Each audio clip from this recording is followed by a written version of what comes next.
Assalamualaikum warahmatullahi wabarakatuh.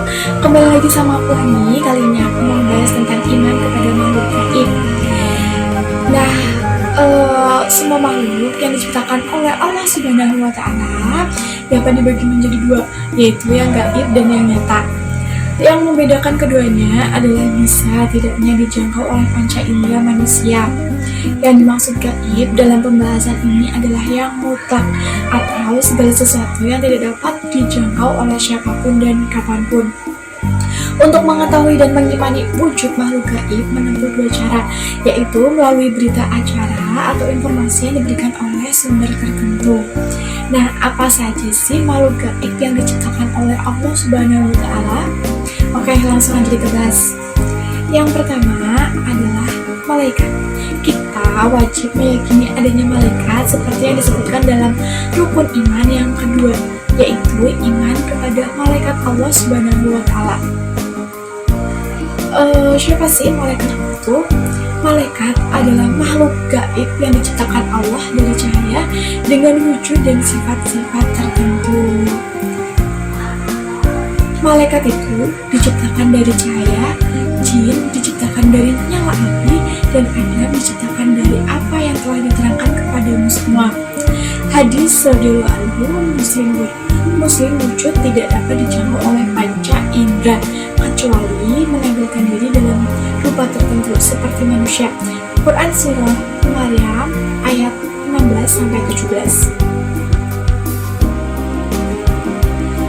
Dan diceritakanlah atau kisah Maryam di dalam Al-Quran, yaitu ketika ia menjauhkan diri dari keluarganya ke suatu tempat di sebelah timur, maka ia mengadakan takbir atau yang melindunginya dari mereka. Lalu kami mengutus roh kami kepadanya, maka ia menjelma di hadapannya dalam bentuk manusia yang sempurna. Malaikat tidak dilengkapi dengan hawa nafsu, tidak memiliki keinginan seperti manusia, tidak berjenis kelamin dan tidak berkeluarga. Hidup dalam alam yang berbeda dengan manusia. Malaikat adalah hamba Allah yang mulia. Malaikat selalu memperhambakan diri kepada Allah dan patuh atas segala perintahnya, serta tidak pernah berbuat maksiat dan durhaka kepada Allah Subhanahu wa Ta'ala. Nah, dapat kita ambil dari ayat tersebut, yaitu bahwa malaikat itu selalu patuh kepada Allah dan tidak pernah durhaka kepada Allah. Malaikat selalu berada di jalan Allah, tidak seperti manusia. Kalau manusia itu kan punya hawa nafsu, punya keinginan menikah, punya anak, tapi kalau malaikat itu tidak. Malaikat itu tidak punya hawa nafsu, tidak punya keinginan, tidak mempunyai sifat seperti manusia. Tapi sifat malaikat adalah umumnya mereka selalu patuh dan menyembah Allah Subhanahu wa Ta'ala setiap saat.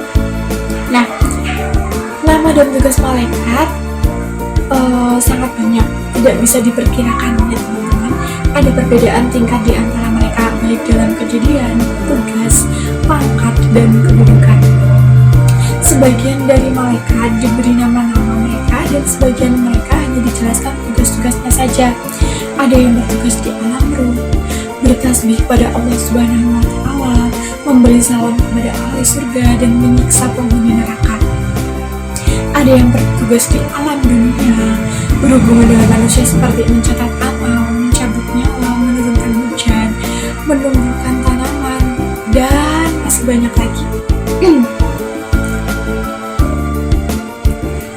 Nah, di antara nama dan tugas malaikat adalah yang pertama adalah malaikat Jibril.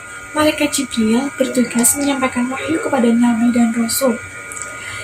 Seperti dalam Quran surah Al-Baqarah ayat 97. Malaikat Jibril itu menyampaikan wahyu kepada Nabi dan Rasul. Jadi selain Nabi dan Rasul, malaikat Jibril tidak menyampaikan wahyu kepada siapa-siapa lagi begitu. Yang kedua adalah malaikat Mikail.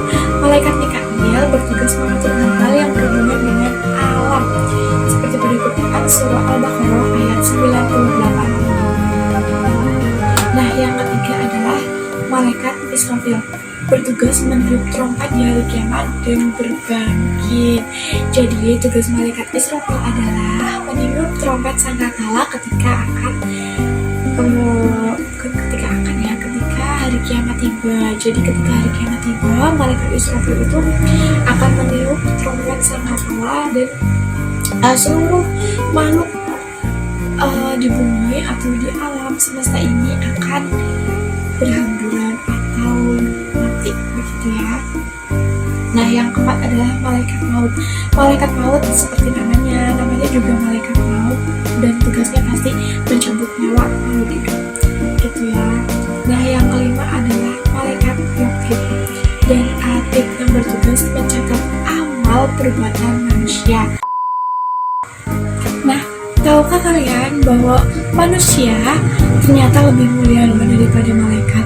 Walaupun malaikat tidak pernah membangkang kepada Allah Subhanahu wa Ta'ala, malaikat selalu patuh kepada Allah Subhanahu wa Ta'ala, tetapi manusia tetap lebih mulia daripada malaikat.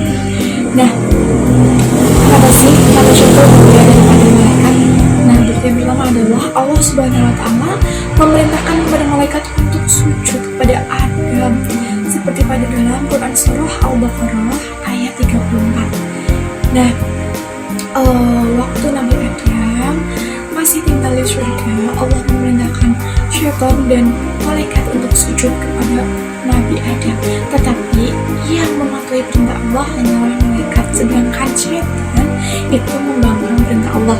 Nah, yang kedua adalah malaikat tidak bisa menjawab pertanyaan Allah tentang al-asma, sedangkan Adam mampu karena memang diberi ilmu oleh Allah Subhanahu wa Ta'ala.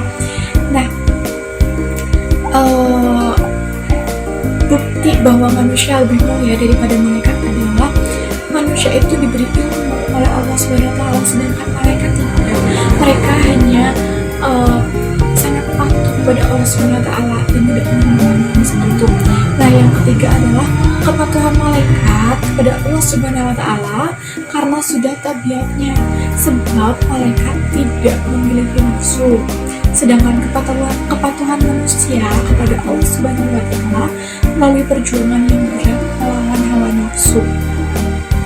Jadi, malaikat itu tidak mempunyai nafsu, makanya malaikat selalu mematuhi perintah Allah Subhanahu wa Ta'ala.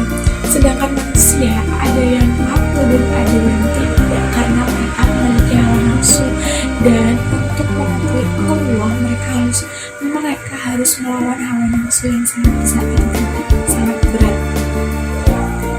Gitu. Nah, yang keempat adalah manusia diberi tugas oleh Allah Subhanahu wa Ta'ala menjadi khalifah di permukaan bumi. Itu bukti bahwa manusia lebih mulia daripada malaikat. Nah, selanjutnya adalah hikmah beriman kepada malaikat. Yang pertama adalah lebih mengenal kebesaran Allah yang menciptakan dan menugaskan malaikat. Yang kedua adalah lebih bersyukur kepada Allah atas perhatian dan perlindungannya terhadap hambanya dengan menugaskan para malaikat untuk menjaga, membantu, dan mendoakan hambanya. Yang ketiga adalah berusaha berhubungan dengan malaikat dengan cara mensucikan jiwa, membersihkan hati, dan meningkatkan ibadah kepada Allah, sehingga seseorang akan merasa beruntung bila termasuk golongan yang didoakan malaikat, sebab doa malaikat tidak pernah ditolak. Gitu ya. Yang keempat adalah berusaha selalu berbuat kebaikan dan menjauhi kemaksiatan, sebab ada malaikat yang selalu mengawasi. Jadi, dimanapun kita berbuat maksiat, walaupun kita tidak walaupun kita berbuat maksiatnya tidak ketahuan oleh orang mungkin hanya diri kita yang tahu, tetapi ingat, tetap ada malaikat yang selalu mengawasi kita kemanapun kita, di tempat sekecil apapun kita, di tempat sesepi apapun kita, pasti ada malaikat yang tetap mengawasi kita, gitu. Nah, selain iman kepada malaikat, kita juga wajib percaya adanya jin dan syaitan ya. Nah, Allah menciptakan makhluk gaib yang lain, yaitu jin, iblis, dan syaitan. Nah, perbedaan jin, iblis, dan syaitan yaitu secara etimologis, kata al-jin berasal dari kata jannah, artinya bersembunyi. Dinamai al-jin karena tersembunyi dari pandangan manusia. Yang pertama adalah jin. Nah, secara etimologis, kata al-jin berasal dari kata jana, artinya bersembunyi. Dinamai al-jin karena tersembunyi dari pandangan manusia. Nah, jin itu diciptakan Allah dari api, tetapi jin itu seperti manusia. Berarti mereka tuh ada yang perempuan dan ada yang laki-laki. Mereka berjenis kelamin dan mereka tuh mukhalaf seperti manusia. Mereka itu ada yang patuh dan ada yang durhaka kepada Allah. Jadi sifat jin itu seperti manusia, tetapi mereka gaib dan mereka diciptakan dari api seperti itu. Nah, yang kedua adalah iblis.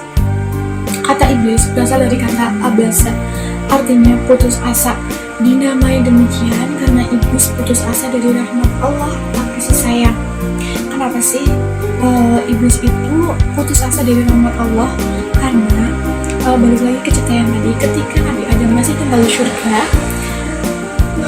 Allah memerintahkan kepada malaikat dan iblis untuk menyembah, untuk sujud, maaf bukan menyembah tapi untuk sujud kepada Nabi Adam.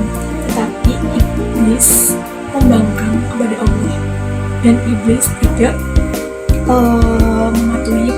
mematuhi perintah Allah seperti itu. Nah, ketika Nabi Adam di surga pun iblis juga selalu menggoda Nabi Adam, selalu menginginkan Nabi Adam untuk berbuat keburukan seperti itu, sehingga Nabi Adam memakan buah kuldi dan dikeluarkan dari surga dan diturunkan ke bumi sebagai hukumannya. Nah, sudah jelas bahwa iblis itu tidak ada yang baik. Semua iblis itu akan menggoda manusia untuk mengikuti mereka masuk ke dalam neraka nantinya setelah hari kiamat tiba, seperti itu. Nah, yang ketiga adalah syaitan. Kata syaitan berasal dari kata syaitana, artinya menjauh. Dinamai demikian karena jauhnya dia dari kebenaran. Tahu gak sih kalian bahwa syaitan itu adalah anak cucu dari iblis? Syaitan juga sama seperti iblis karena mereka anak cucu dari iblis. Jadi mereka tuh sama seperti iblis. Mereka menggoda manusia untuk berbuat keburukan, menggoda manusia untuk menjauhi perintah Allah, menggoda manusia untuk berbuat begitu ya. Mereka juga sangat membenci manusia yang berada di jalan Allah, yang melakukan kebaikan. Jadi mereka selalu menggoda manusia untuk berbuat kebaikan seperti itu. Nah, saya rasa itu cukup ya teman-teman. Itu semua adalah makhluk gaib yang diciptakan oleh Allah Subhanahu wa Ta'ala. Apabila saya ada salah kata, saya mohon maaf. Dan saya kira cukup pembahasan tentang iman kepada makhluk gaib kali ini. Saya tutup. Wassalamualaikum warahmatullahi wabarakatuh. Jangan lupa share, like, and subscribe. Dadah.